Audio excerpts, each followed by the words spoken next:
Got it? Yep, so I see it. I don't know if I have to, how do I share it? Got it. Yep, so I see it.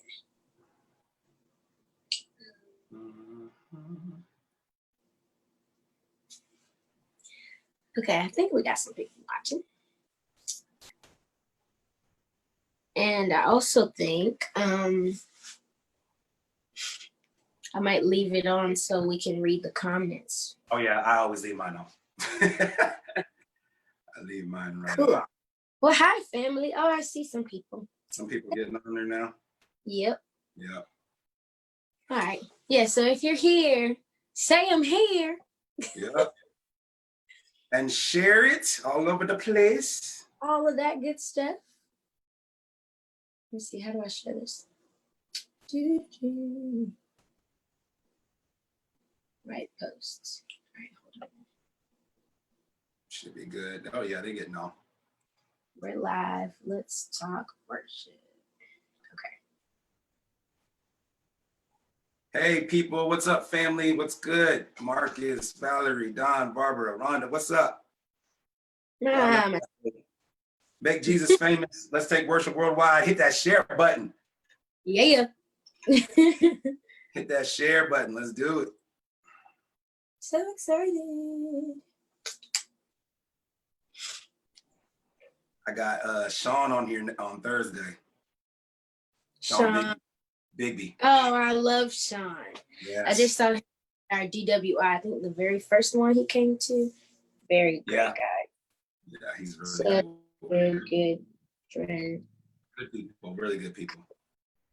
All right, what's up, people? We are live on here right now. Let me put this here, make it a little bit easier. We're live on here right now, and I'm excited, man. I'm excited. This is, I don't know what number session we're on, but Let's Talk Worship has been going pretty good for the past couple of weeks. So Trinity doesn't even know this yet, but I'll kind of explain. So Let's Talk Worship came about. I was doing a morning worship session one day. It was like a Friday morning, and I was doing we had a crazy move of God happen on a Friday morning. I was just in my right here playing, and God did some incredible things. And he spoke through the airwaves, and people began to pray for other people on the chat. So like people had desires and had things they needed, and people were coming into agreement from all over the world. They were literally on here calling out their names and praying for them on here. So it was a lot of stuff that was happening besides the manifestation of speaking in tongues. It was so much going on. And when I got done, the Holy Spirit told me, he said, now you need to teach what just happened, you know, because he was like, there's so much where people just see this thing, but then people have this question of what just happened? What was that? And so I started doing it on a Tuesday. I was like, let me talk about what happened last week. And so we just started going into it and talking about it. And it became this Let's Talk Worship. And it was like, you know, there's more that people need to learn. And I'm just believing. I've had so many great reports on here of people saying, man, I never knew that. I never thought about that. I never looked at it like that. And we've just had this whole conversation of, you know, we've had this talk of how people come into the sanctuary or the church, and they lift their hands and sing a song and say, okay, I worshiped. And we were talking about how much deeper this thing really is. And, you know, just really the whole thing of not just worshiping, but being taught what worship is, and be taught how you worship. What does worship look like? What does worship consist of? And so many different things where people are just like, I never thought about that. I never thought about that being worship. And that's how Let's Talk Worship came about. But it's been absolutely amazing. It's been a blessing. And then being able to connect with worship leaders from all over and have them share their insight. Because, you know, I've got so many of my colleagues and friends who see I do worship, and they say, oh man, all you do is sing some songs, man. All you do is pick some songs and sing. That's what worship leaders do. I'm like, really? And my brother Drew Baxter was on here last week, and he told a story about how he was ministering somewhere and he was sweating on his towel, and this guy came up and was like, oh, can I just have your towel, because I just want what you got? And Drew was like, you don't want this. He was like, you don't want this. You don't want to go through what I went through to get here. I was like, dude. I know that's Right. I'm like, people knew the story of what we had to do, of what I took us through to get here. This is not just to pick up a microphone and sing thing, man. So I'm so excited, y'all. This is my sister Trinity Anderson. I'm so glad that she has decided to come on and share with us today. I know that our talk is going to be awesome. So Trinity, just tell me a little bit about yourself, where you're serving, a little bit about your background. Absolutely. So, well, I'll start with background first. That's the easiest. I'm a PK from beginning to end, preacher's kid. Grew up in St. Petersburg, Florida. And so I'll skip ahead. Now I am one of the worship leaders at Deeper Fellowship Church, which is our main pastor is Pastor William McDowell here in Orlando, Florida. A lot of people don't know that he's here. We're here, but we're here. And so I serve in that capacity as far as worship is concerned. And of course, I own a t-shirt company, retail company, I guess you can call it, in which my brother is over here repping. He's so awesome for that.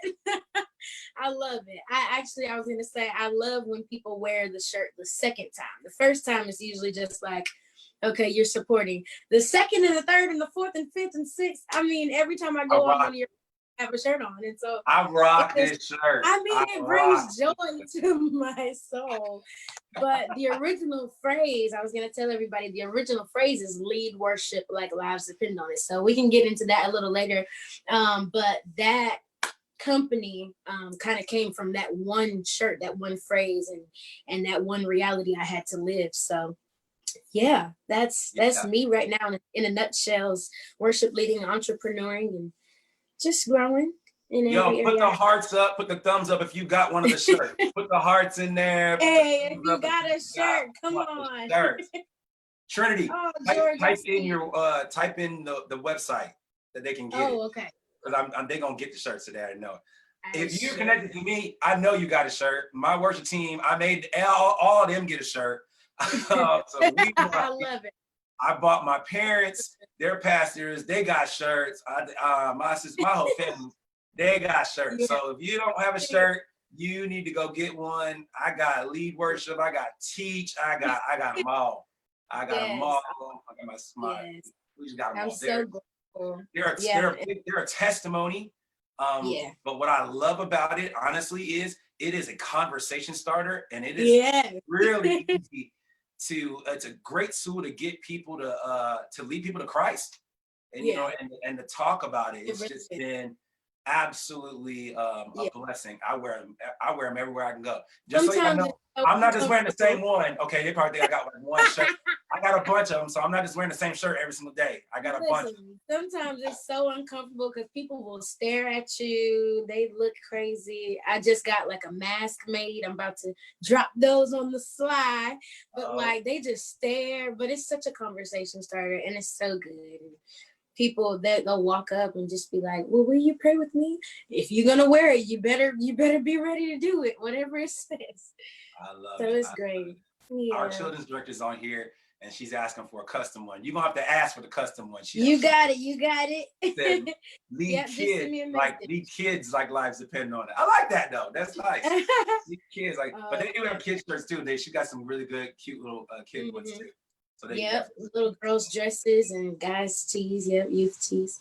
So it's great. I love them. The t-shirts are wonderful. She put the website there. You guys, everybody, if you don't have one, go get one. Go get one. 2 or 3 of them. She got a couple there on the shelf there. Make her have to send them all. Yeah. All right. I mean, I already got a restock. So I want to start off. I've asked this question to all of our worship leaders that have been on here. As we talked about this thing and we're in this thing, I don't know if we want to call it, we're in the middle of it. We don't know. We're still seeing numbers. We're still hearing talks about it, but this pandemic that we're in, I want to know where you think, or how do you think, or do you think worship has shifted from before the pandemic to where we are now? So I think that's an interesting question. and sometimes a little difficult for me to know exactly just because we're streaming and so I don't get to see anybody. However, from the people who are posting and tagging us, it looks as though people are still engaged. I know that from our platform, we're going full force as if the day never changed. And so we're giving all, and I believe that people are, grabbing hold of it. I think they definitely are looking for hope and for, faith right now. And so if anything, it's increasing in my opinion. What about you? What do you think? Yeah, I've seen it a couple different ways. What I feel like I have seen is that there has been a deeper engagement in worship now, almost as if like, hate to say it like this, but almost as if like, oh gosh, look at what we're going through. God, I need you. You know what I'm saying? Right. Right. It's been eye awakening for me to just be like, wow, I mean, look what we had to go through, or did we really have to go through this for you to realize that all of a sudden, God, we need him. I've heard this every single session we've done so far. My mom shared something the very first week she was on here, and she said she felt like God is kicking the fluff out of the church. Ooh. And I'm like, whoa, she just felt like God was saying, okay, all this fluffy stuff that y'all used to do, getting rid of it. Yeah. It's time to get real. And that's really what I've sensed in the past few weeks, is that you've got people, believers, who are now crying out to God like they've never had before. But not only that, and I've shared it a couple of times, I feel like we're going into a time where the unbelievers are crying out now. It's not that they didn't know who God was, not that they didn't know the name Jesus, but they just kind of were just like, yeah. But now it's almost the Noah's Ark thing, where the door closes and everybody banging on the door. Oh God, no, let us in. And so people ain't trying to be left out in this flood. And so all of a sudden they're over here like, woo, come on. Let us in. And so as the church, I've just felt in my spirit the past couple of weeks as we've been worshiping and I've been studying, that God is telling the church, you better get ready. Because when these doors open back up, the people are coming. The floodgates are coming. The unbelievers are coming, and they are hungry, and they are going to be ready. So if you thought we were going to church as usual or church as normal, you're sadly mistaken. No. I know that. So tell me, Trinity Anderson, I say, what is worship to you? Worship to me is obviously it's your sacrifice. It's your gift. It's what you bring to the Lord. And specifically, worship for the Lord, because worship can be different things. You can worship money. You can worship yourself and your image. You can worship plenty of idols. But worship, is for the Lord, and whatever you are giving him is something that's required of you. And, when you surrender yourself, that is an act of worship. Your life and the way that you live it in response to his goodness, that's worship. The way that you adore him and exalt him, that's also worship. Worship there's a lot that goes into that. Yeah. But you hit some key points. One of the things I've always said is, everybody worships.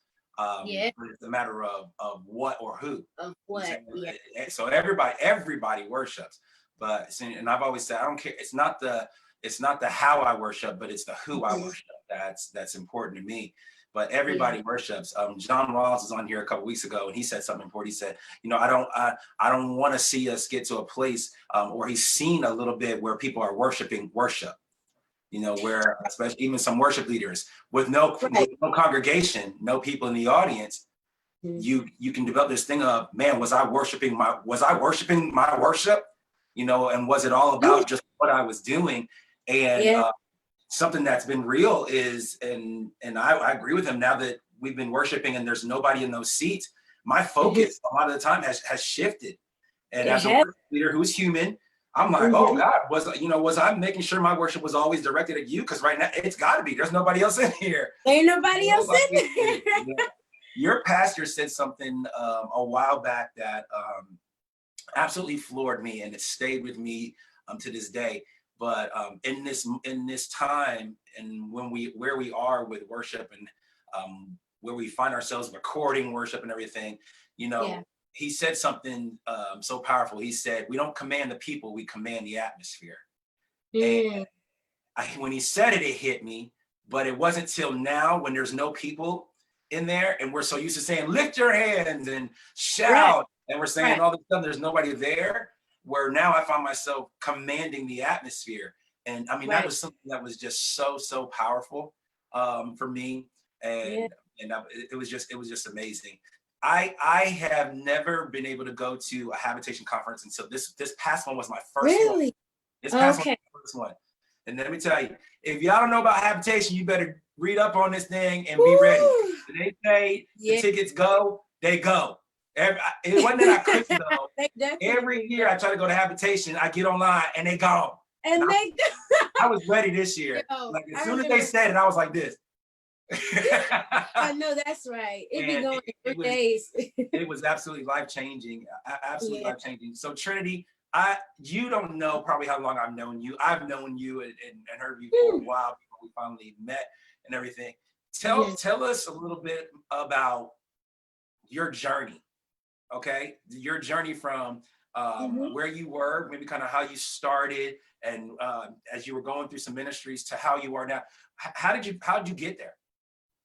Yeah, so as I said before, I'm a PK. I kind of grew up in the church and around the things of God.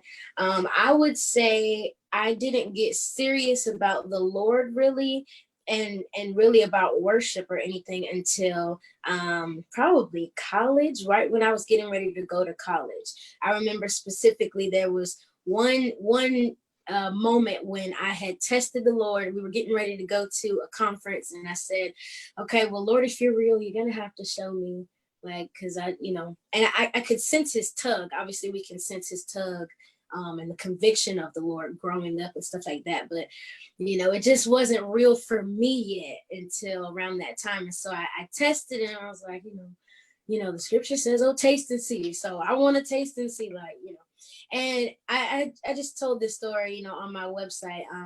I think it's in the bio.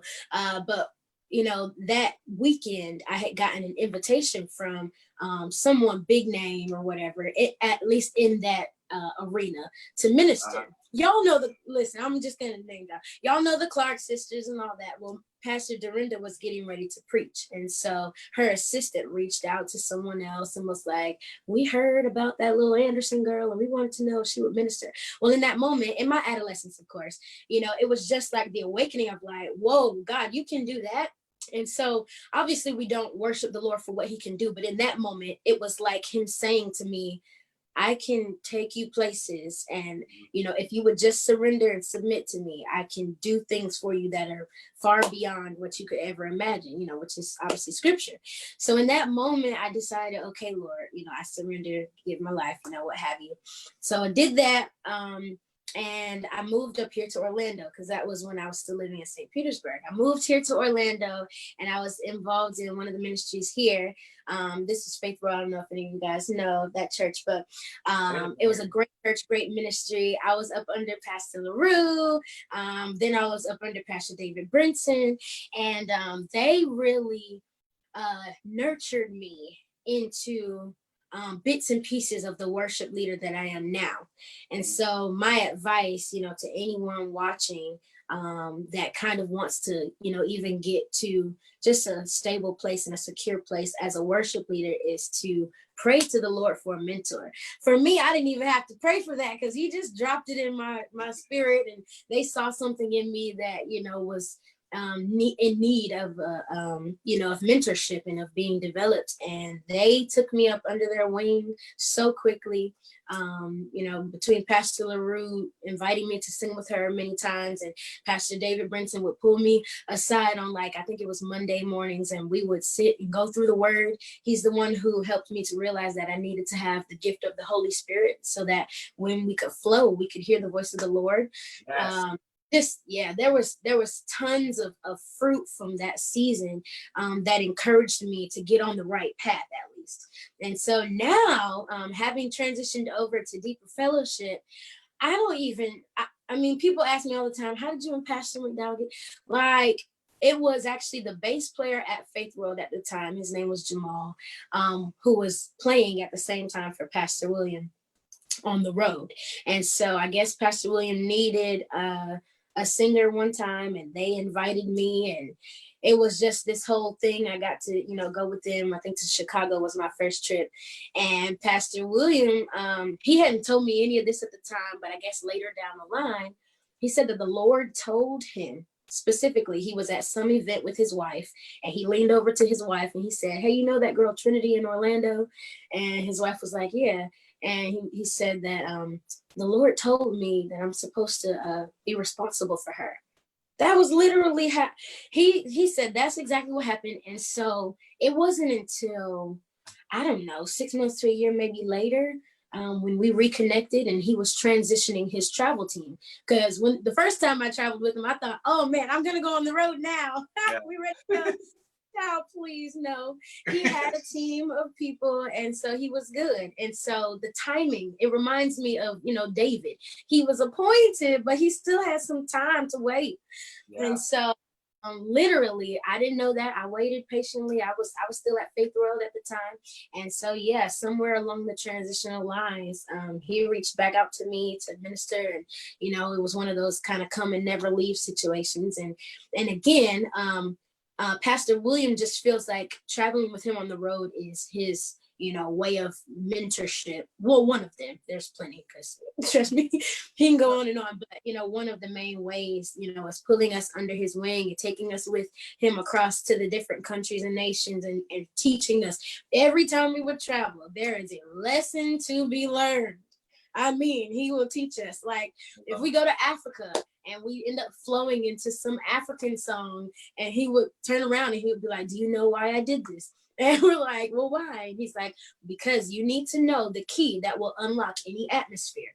Like, it's literally, that he still does to this day. Like, literally, that is what has developed me into who I am now. And I think also, I just want to say this before I stop, that I want to say that his constant nurturing and his constant mentorship is really what gave me the hunger. I'll say it that way, so that I could take it upon myself to begin to learn and grow in my craft, and learn and grow and steward the call that I now recognize has been placed on me. Does that make sense a little bit? Absolutely. Okay. Yeah. So that is absolutely amazing. That just even the part of you talking about Pastor William, how he would, when something would happen, how he would turn around and teach on that. I mean, So, especially as a worship leader, I mean, that means so much to me, when you have leadership and you have a pastor who understands the importance of making sure that you understand yes. the why, the how, because in a moment where maybe they're not there as a leader, they want to make sure that you are able to still unlock that very same thing. And that's so powerful. It's amazing to me how God connects so much. So a lot of people don't know our story. So I lived in Tulsa, Oklahoma with my parents. We moved from Tulsa, Oklahoma to Orlando, Florida, when Pastor Clint Brown started Faith World. My mom used to run the children's ministry at Faith World. And so I was there when I was about 15 years old, and immediately was drawn to Martha Menizzi, was our worship leader then, and immediately drawn to Martha Menizzi and LaRue Howard. And I'm tell you, let me tell you, I studied Clint Brown, Martha Menizzi, LaRue Howard like they was my parents. Literally. I studied these people. And even when I got ready to go to college and move, I would watch and I'd watch because it's so important, because they taught me so much about worship. This is before I thought anything about even singing, playing, being a worship leader, anything like that. I just studied and I watched these people. And it's just so amazing how God connects all of this stuff together, and how he connected these things. I remember Taylor's up here now, where Taylor was this little tiny thing, just running around everywhere. We sit down, Taylor. But it's just amazing how he did that, and to see where it's amazing to see where God took you and where he's brought you now. Because I watched that when you were at Faith World under Pastor David, who's phenomenal. I follow him and watch his stuff now. We've met 2 or 3 times.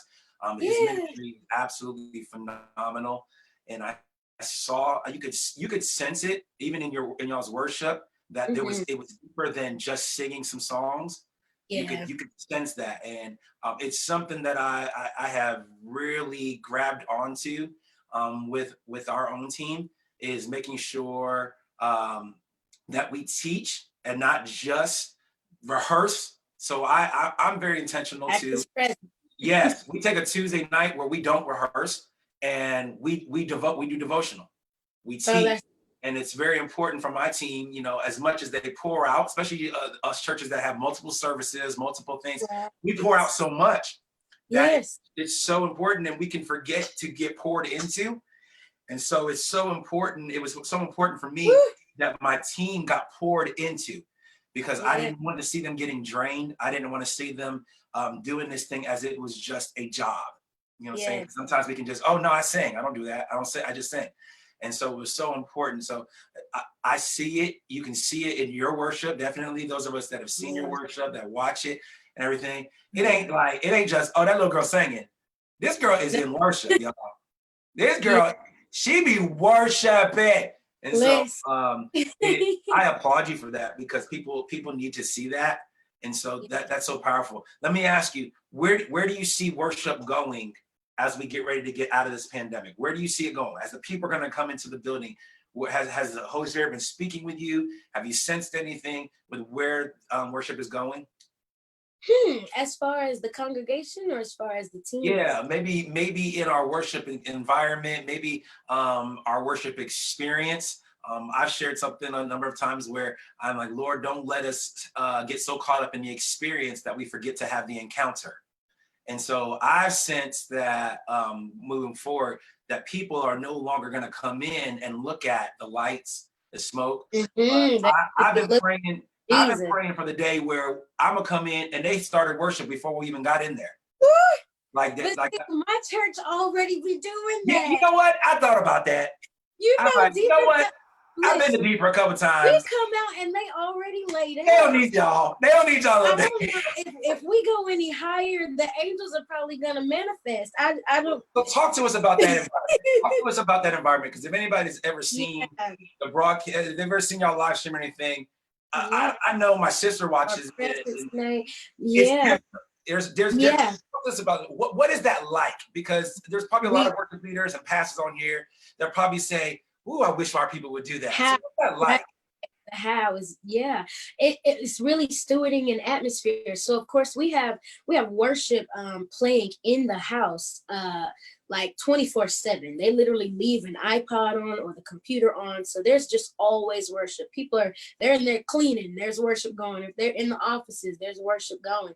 And so by the time you get to presence night, even like sometimes we actually stopped doing a sound check like before presence night would start. If we would do it, we would set it on Thursday night, or we would set it earlier in advance, because the intercessors would come in. I mean, squad of them, okay, probably 10 to 15 intercessors, and they're just walking the building, they're walking the rooms, they're touching every seat, praying over the chairs, you know, they're touching the altar, they're walking across the stage, touching every instrument. So the atmosphere has already been cultivated. So when it's time to get to start time, I mean, well, now we've sent out the band first before the singers or the pastors or any of us come out.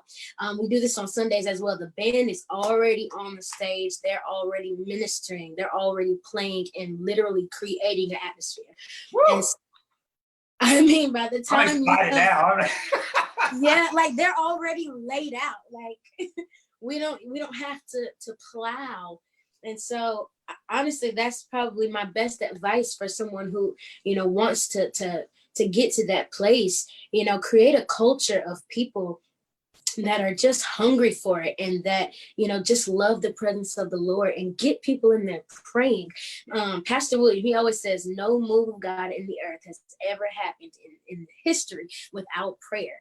And so if you're like praying, that's when in Acts chapter 2, you're praying and waiting and praying. That's when the Holy Spirit will sweep in, you know. And so pray and set the atmosphere, set your heart and your posture right, you know. And then there have been times when, say, we have a lot of guests and visitors at a presence night or whatever the case, and they come in and, you know, there's a lot of people looking.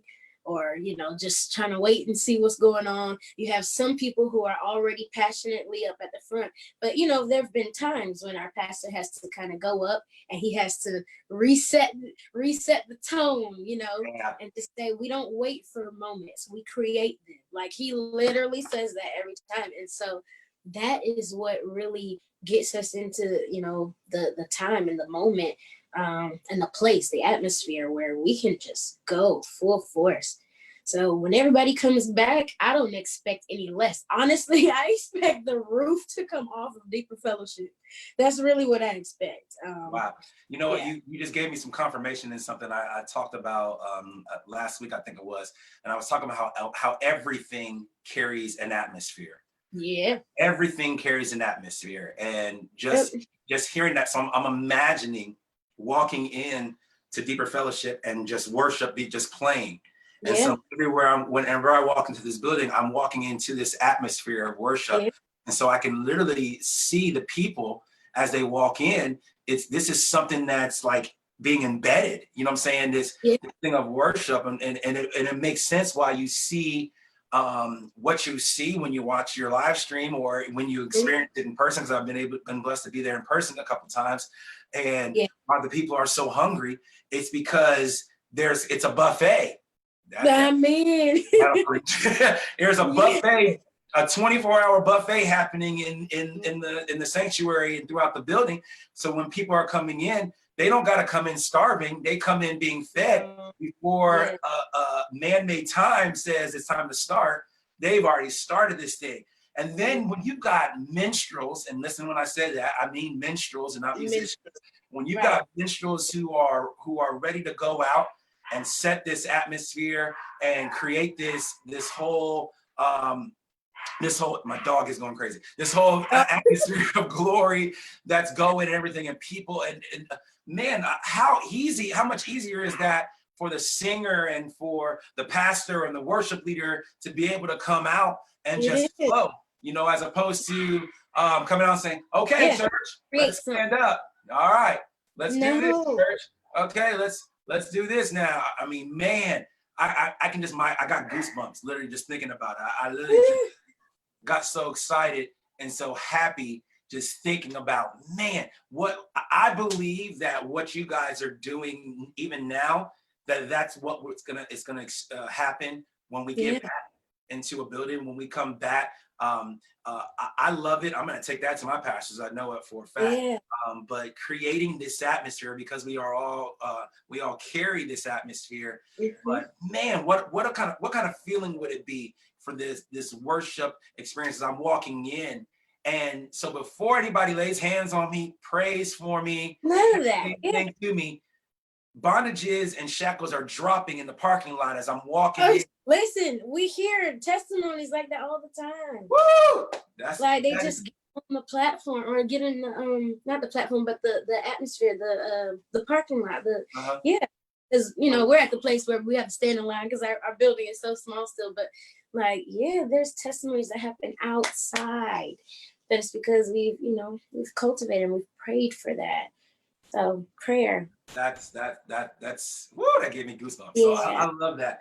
So if anybody's watching on here, I think I've seen a couple of questions, everything. Anybody's watching on here, go ahead and put your questions on here. If you have any questions for us, you have questions for Trinity, go ahead and put them on here. We'll try to get to them as best as we possibly can. I know my mom has a question. You kind of answered a little bit, but she's asking the kind of question, how do you steward, Mom, what did you say? How do you steward a culture, or how do you steward the atmosphere?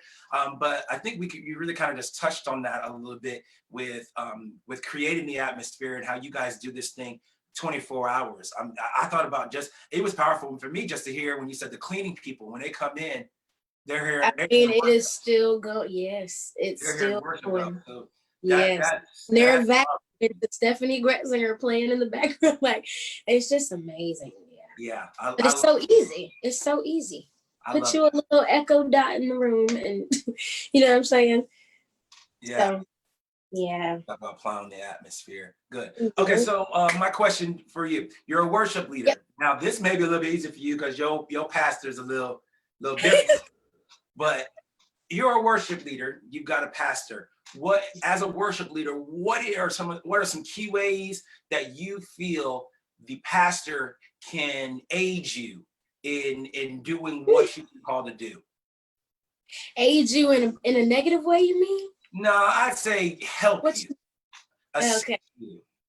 How can a pastor help me? How can a pastor assist you? You know, so as worship leaders, we sometimes say, if I just wish this, or if I had this or anything. What are some things, some ways pastors, because there are a lot of pastors on here watching, that try to get some insight, and they try to see it from the worship leader's perspective.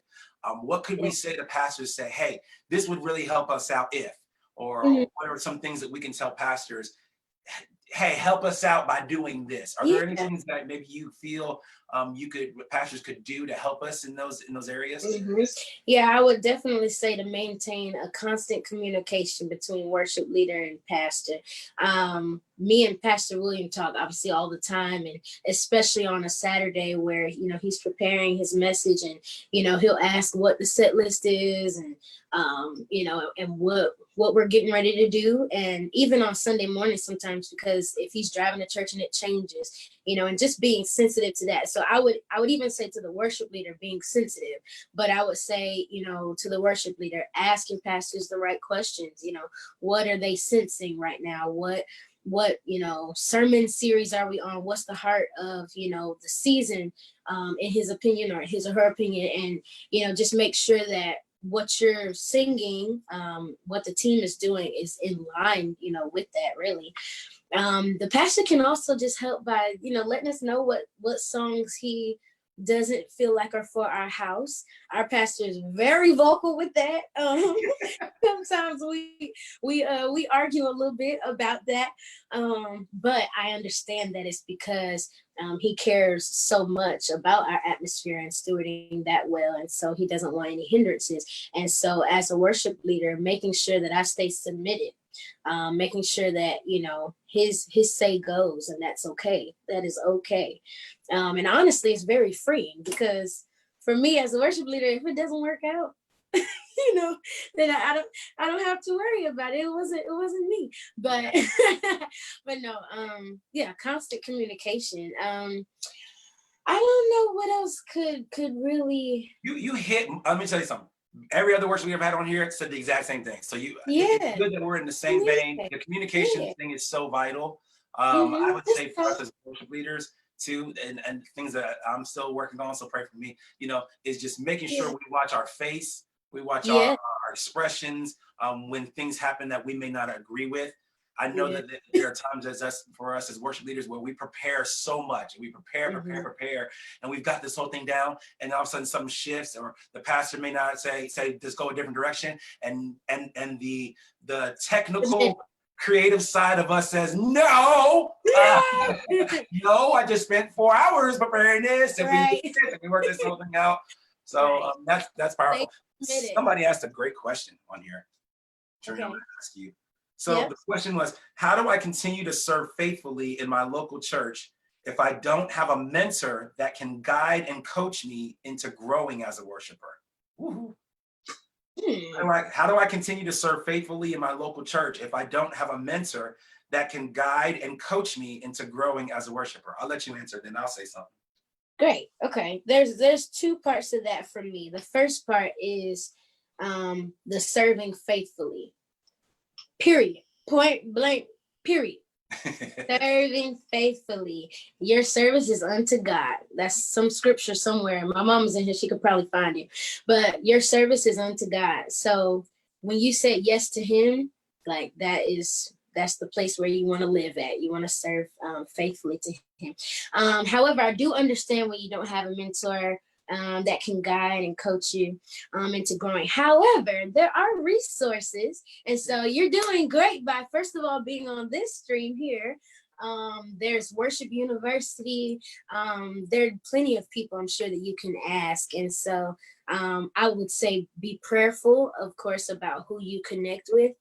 Everybody's not supposed to mentor you and speak into your life, but the Holy Spirit is also the best mentor. So, you know, ask him questions, and connect with the resources that you do have. Yeah, and especially growing as a worshiper. Sorry, I was looking over here looking at the question. I would say, if you mean practical sense of, vocal and stuff like that as well, again, there are resources and you just kind of have to look for them. Yeah, I don't know if you want to add something to that. I mean, you said everything I was going to say. I would only add this one thing, and Trinity kind of touched on it very, very briefly, but we kind of talked about it a little bit. But prayer, okay? Yeah. Prayer is so important because we can definitely serve faithfully in a house that we're not supposed to be in. Ooh. So there are times where, because we like necessarily maybe the position or the title that was man-made given to us. All right, hear what I say, man-made given to us, that we will stay somewhere way longer than we're supposed to be. I said this probably the last two broadcasts. My mom said something like, sometimes we can look as silly as a flower trying to blossom in the winter, trying to come up through some snow. And so sometimes when there's frustration there or certain things are happening, that might not be the house. So I talked about it a couple of weeks ago when we first started doing this thing, is making sure that you are in the right house. Making sure that you're in the right house. That's key. Yeah, you got to pray, spend some time with God. And the only way you really hear from him like that is you got to have a relationship. And if you're just going off of this thing of just, oh, I like this. Yeah, they gave me the keys to the church. I got, and you can't hear his voice. And so there's a lot of times we can convince ourselves that that's where we're supposed to be. And the whole time you're complaining, you're frustrated, and we as a people, sometimes we like to talk so much that we complain to other people, make it worse for other people. And all of a sudden you got this chain ripple effect of everybody complaining and everything when it all started with you, but you've got this thing in your heart of, but I serve so faithfully. And you may be serving in the wrong house. So you sometimes you need to make sure that you are in the right house. All right, you need to make sure you in the right house. In a day and age where things is happening to people and this so-called I walked into the wrong house stuff, don't be walking in the wrong house. Yours. So I would say that. So I would say prayer, definitely. Yeah, and you making sure grace. You are. Yes, making sure you are where you are supposed to be. Yeah. Somebody asked a question, Trinity. Can you teach us about worship in the heavenly places? Ooh, they went deep.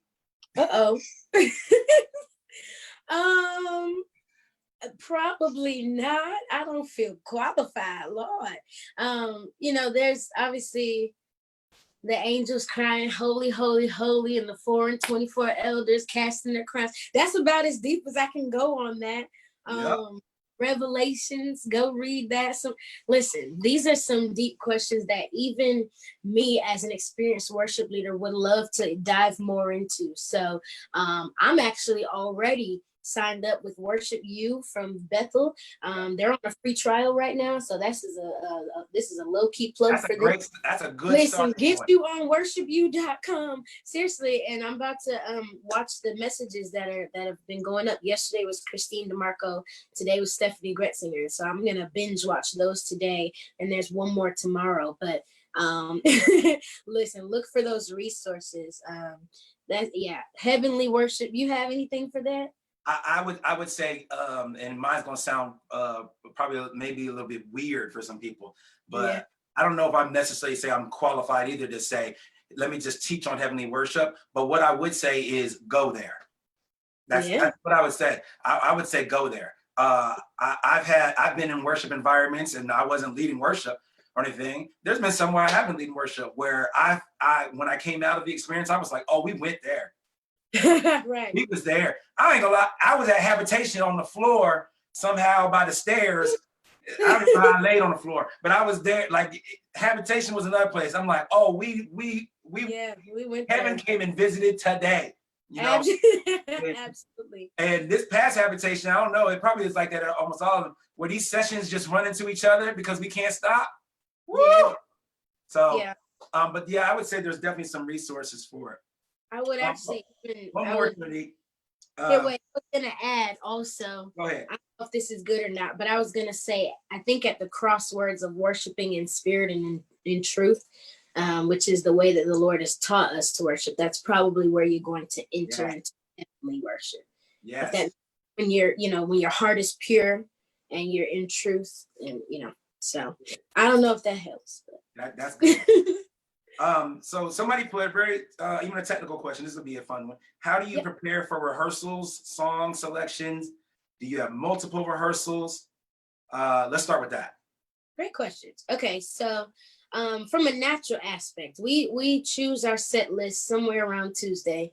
Listen, some weeks it can get a little a little delayed, I'll say, because we're constantly looking for new songs, new material. It's hard, y'all. We need some fast songs. So if y'all got some fast songs over there that y'all want to throw over here, y'all gonna jump regardless. It don't matter if it's fast or slow. Y'all gonna jump. In the river. But so yeah, we're doing that, but we rehearse on Thursdays. So for rehearsal, I'm doing my best to prepare as the leader of like just getting the vocals and stuff like that ready. I'm trying to pick out everybody's parts so that I know it, I can teach it. I'm trying to even be creative with the band. I love co-producing with them. This is just a total sidebar, but I totally love co-producing the arrangements and how we do stuff. We call it deeperfying, and so we love to deeperfy our music and just freshen it up, make it fresh. And so honestly, I wish we had a separate band rehearsal, but it seems lately as though we've been kind of doing the band stuff at the beginning of our rehearsal and combining at the end. Actually at the beginning, the very, very beginning is announcements, then we do a devotion as well. I know you guys said you do a different day. Then yeah, we'll try to work on a song, but if we feel like the band wants to add something to it, the band will start, and then we'll come back with everybody together. If the songs are really, really intricate, then we will split off, and I'll take the vocals, and then the MD will take the band. And so again, we'll come back together in an hour or so, and get together. So yeah, that's how we do it. That's literally how we do it. We separate the band rehearses for about 45 minutes. The vocals for about 45 minutes. And we come together. We do something a little bit different at our rehearsals that may not happen for everybody. So our rehearsals are called team nights. Anybody that has anything to do with the worship experience is required to be at our rehearsals. So for 45 minutes, the band rehearses, the singers rehearse, our camera operators are together for 45 minutes beforehand. Sound tech, they're watching previous services, looking at because of how the live stream is so important, and everybody's not learning that now. Pros and cons. And trying to figure out what's the best thing we can do. Okay, we know Darnel's gonna jump, so we need a wider frame for him. Okay, we know, so we look at all that, and then we come together at our rehearsals, and we literally do what we would do on a Sunday: lights, everything, cameras, the whole 9 yards. And we get caught up a lot of times, but that's great. That's how we do it too. So that's important. I know you guys use Planning Center, right? So we use Planning Center as well. That's a great tool. I know a lot of people may not know about it or heard about it, but Planning Center is wonderful, especially if you've got singers who need to learn songs before they come in. The whole thing of don't come into rehearsal practicing. You better practice before you get now that's the big one. You could sit there for a minute. Yeah, like you could you could go on. That's a whole session. Don't you come up in here practicing what you should have done at home. We've got to do things in excellence, you guys. It's called. And so excellence requires preparation. Amen. I'm gonna give myself hearts on that. There was this Unique's question that was the part 2 of it. Advice on exhortation. Okay, so there are a couple ways I like to do exhortations. They go from easy to hard.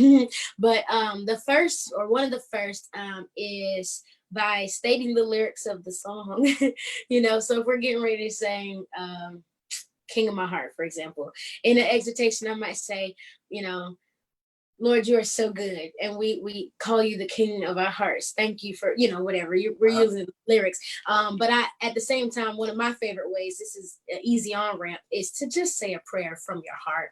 And so in that same song, I'm like, Father, thank you for being in our lives, and what else do I want to say? You've been faithful, and you'll be whatever.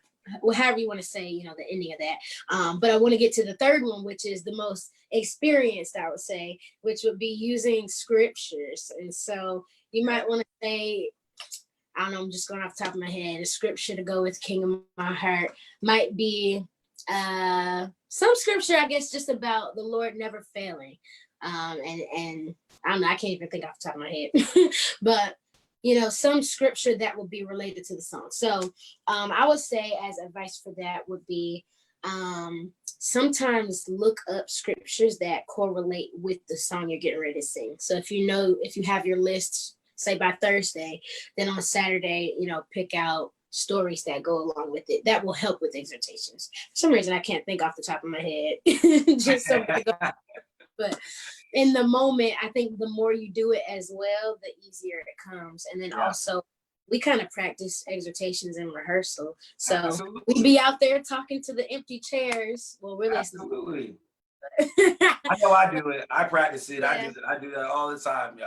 Because there's an art to it, with the timing of, the intro to the music. You might be on a stem. Mm-hmm. All of that kind of stuff factors into it. So, That's good. Yeah. My mom asked a question. How does the prophetic influence worship? I like this question. A lot. So again, it goes back to what I was telling you that Pastor David Brinson kind of spoke with me about, which was having the gift of the Holy Spirit and just being really in tune with the voice of the Lord. I would say to make sure that you are hearing his voice, so that when you're doing prophetic flows or spontaneous moments, that you're in tune and in line, and not just kind of singing something because it kind of goes. Yeah. So we test that a lot and practice presence in rehearsals, just to see, where the river is flowing. And then also, I don't know which way your mom meant, but like prophetically, you are, speaking to atmospheres and speaking to spirits. It's not spirits in the way that came out. Speaking to like this, the spirits in a person or whatever. You're speaking life into them. You're speaking healing over them. You're speaking whatever. And so just making sure that you're just in tune with what's going on. You're shepherding well. That's something that Pastor William has also taught us to keep our eyes open, so that we can see what's going on, and then not just in the natural, but our spiritual eyes, keep them open, so that you can address prophetically the burdens in the room, or you can address prophetically the joy in the room. It might be a moment of freedom, and so you're still prophetically ministering, speaking into the atmosphere. So maybe that helps. Good. That's really good. So I really don't have much to add to what you said. That was really good. I would just say to especially worship leaders that are watching out there, is do not try to create a moment that's not there. Amen to that. Your job is not to create moments that are not there. I think that a lot of times we can find ourselves, people find themselves in this moment where the people are worshiping, hands are lifted, music sounds beautiful, and we try to create something that's really not there. This happened a couple of weeks ago, where we were worshiping, and the Holy Spirit said, "I've moved."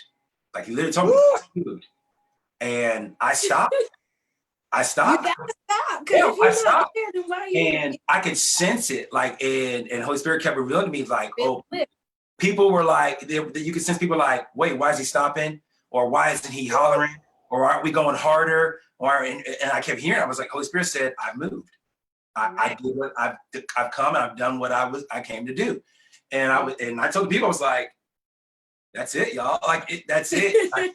There's so many times we could be like, "No, but there's more." And, "Oh, I hear this." And a lot of times when we say that, be careful. I'm probably getting in trouble for this, but whatever. There's a lot of times we be like, "Oh, I hear this," and that's our own voice. There's a lot of times people, oh, I hear it. I hear this. And it's your own voice. You're literally making up melodies. You are songwriting on the stage. You're literally, you're writing a song. Okay, wait. Lord, Let me jump in. Huh? On that same note, it's just some advice for that. I literally judge things in my head 12 times before I actually release it spontaneously. Because you could be singing something and it could be sounding good in your head. It could be for you. The Holy Spirit could be ministering something to you. But like these are the moments how to not have personal worships on stage. Because I've gotten checked for that, okay? Like how to not do that is to test it 12 times, literally test it. And like, Lord, is this the moment? Sometimes I've missed windows because I've been testing it, but I would rather have missed it than to go out and do something that he was on. I'm so glad you said that. Yeah. That was good. That'd be me. I've been telling my mom, like, I was processing this thing over. Process that thing. That's so good. I would rather miss it than and release something out there that ain't it. That was not. Ooh, don't let it so good. Yeah, that is so good. Yeah.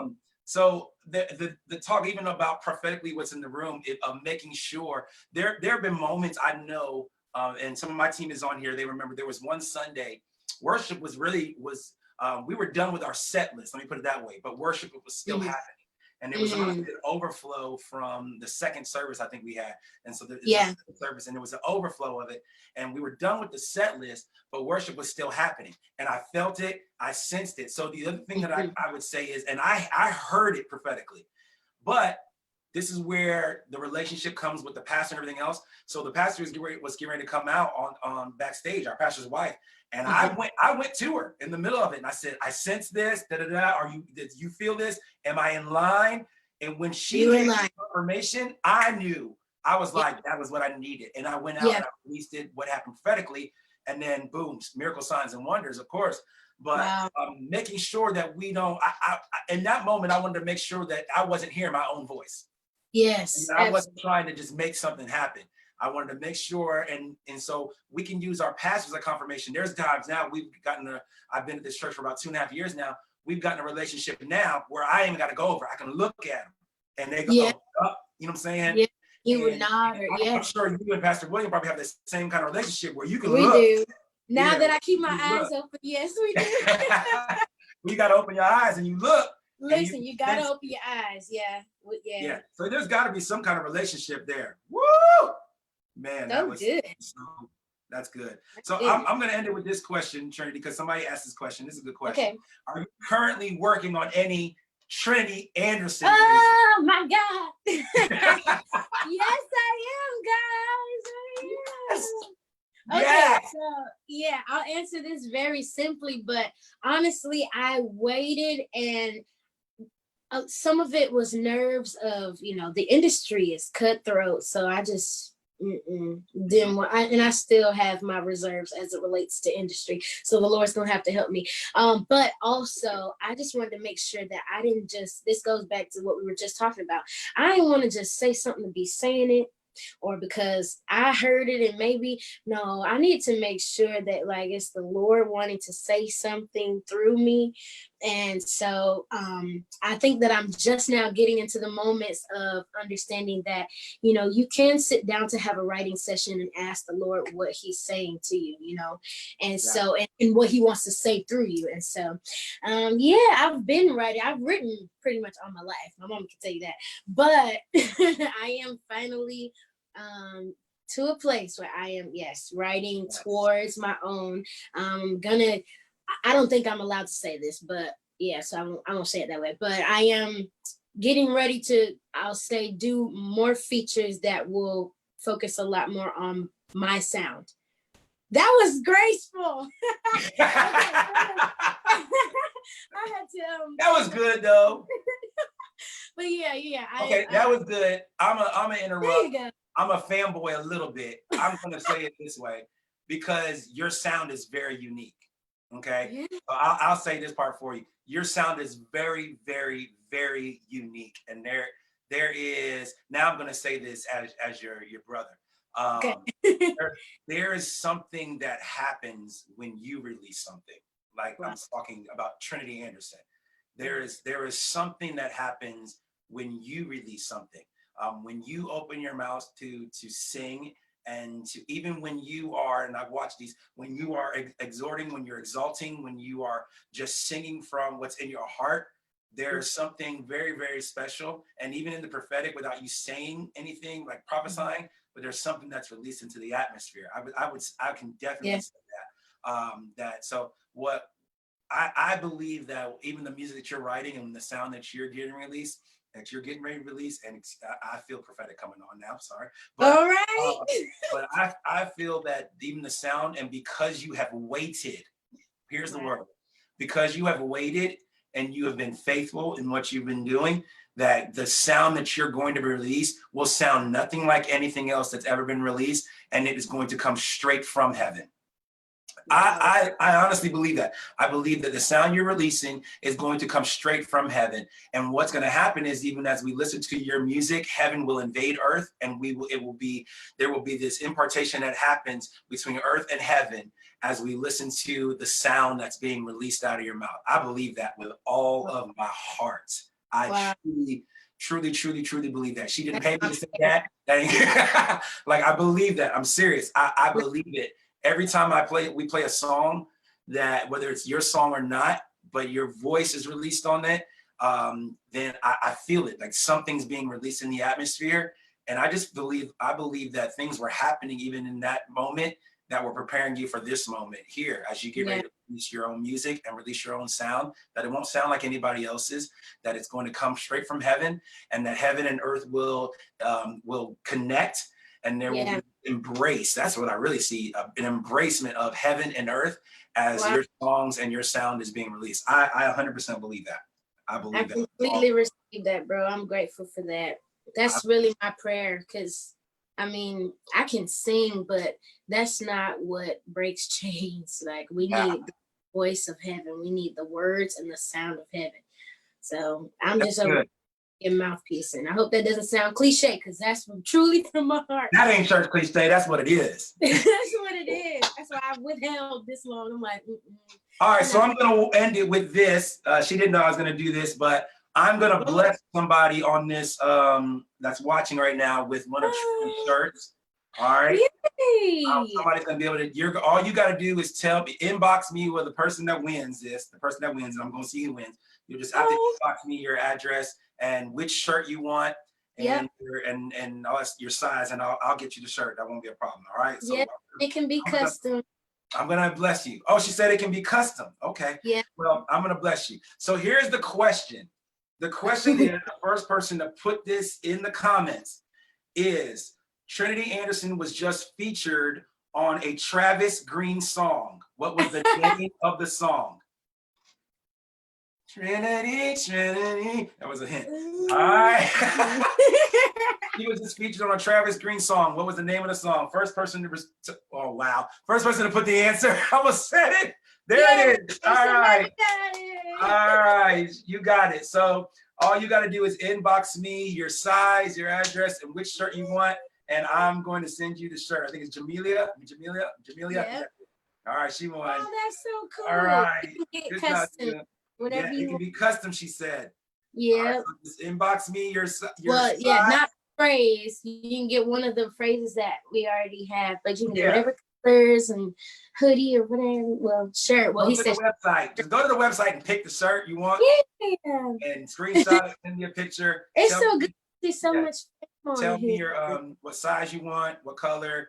Send me your address, and I'm gonna get it right to you. All right. That's all right. Thank you so much for that. No problem. Yeah. Trinity, I love you so much. This was I love you. Thank you this for was phenomenal.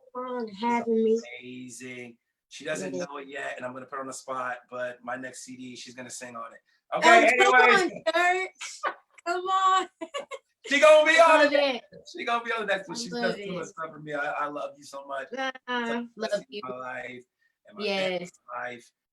I'm so grateful for it. She was supposed to come to chapel nights. We were supposed to get her at chapel nights, and then all this stuff happened. So we'll get you out. Oh, George, thank you. You're the best. He's literally so hearts and thumbs up, Hearts Our for church. Trinity, y'all. If you enjoyed Trinity today, put them up. I call Heart, him my personal all brother. that stuff. He just If doesn't you know enjoyed it yet. Trinity, this was amazing. Thank you so much. Yes, Hearts so for great. Trinity. Hearts for Trinity. Hearts for Trinity. Saw my brother, my mom, everybody. Kirk Russ, I see you. Naomi, I see you. There's Ed. What up, Ed? His Ed has people. been a blessing to my life too. Ed is And Mama LaRue was on here too. yeah, I did see her. She don't even realize what she's done with us. Yeah. And if there was any question we didn't answer, just inbox me on Instagram. Yes. Not on Facebook, y'all. I'm not on Facebook like that. I need to do better. All right, but make sure you guys go to the website. Follow her on on Facebook, whatever. Instagram. Go to the website. She got the new website. I love the new website. The website. Thanks. I made it myself. That was good. No, it looks really good. Thank you. It fits you. It's pink. That's why we're just changing all things pink. But yeah, it looks I'm wonderful. so grateful. So, hey guys, this Thursday I've got my friend Sean Bigby. He's a good guy. He's the director. He can sing his face off, y'all. So you need to jump on him. He just did. So Trinity, we didn't even talk about it. So Trinity, you just did The Blessing Orlando. Yeah. That was phenomenal. Thank you. I'm trying to get Tampa on that. That was that was so cool. Yes, The Blessing Orlando. Sean Bigby just released one. They did The Blessing, and it was a couple of them in South Carolina that loved it. Sean Bigby is the worship and arts director at Right Direction in South Carolina. Pastor Herbert and Marsha Bailey. So shout out to them. They are awesome friends of my parents. Good but we're going to be on here Thursday at 2:00. This Thursday at 2:00, we're going to talk about worship, but we're going to talk about the administration side of worship and how important it is to have administration and things. Yeah. Systems, organization. Systems and organizations in place for your worship departments. People let them know that'll be this Thursday. So love you guys so much. Thank you so much for walking on here. Trinity, thank you so much. Thank you, my brother. Love you guys. And go out there, lead worship like lives depend on it. And teach like lives depend on it. Dance like lives depend on it. All of them. Do everything like lives depend on it. God bless you guys. We love you. Bye. Peace out.